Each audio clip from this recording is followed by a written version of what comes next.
గులాబ్ జామ్ తయారు చేసే విధానం. 1 cup jamun mix, 1/4 cup water తీసుకొని బాగా కలుపుకోవాలి.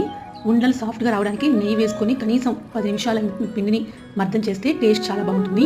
తర్వాత ఇలా రౌండ్గా క్రాక్స్ లేకుండా ఉండలు చేయాలి. ఇలా మీడియం సైజు బాల్స్ చేసుకుంటే త్వరగా వేగుతాయి, నోట్లో వేసుకుంటే కరిగిపోతాయి.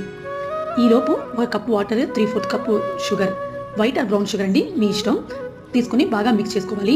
1:1 కూడా వేసుకోవచ్చు. మీరు స్వీట్ ఎక్కువ ఇష్టపడితే కనుక 1:1 వేసుకోవచ్చు, లేదంటే తగ్గించుకోవచ్చు. నేనైతే 3/4 కప్ వేస్తాను.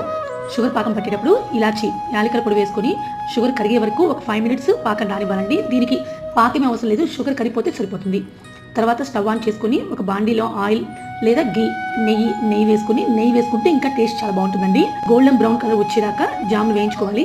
తర్వాత బాల్స్ అన్ని పాకంలో వేసుకొని కొంచెం నానే వరకు పాకంలో ఉంచాలి. అంతే, ఎంతో రుచిగా, హోటల్ కంటే టేస్ట్గా, సాఫ్ట్గా ఉండే గులాబ్ జామ్ రెడీ.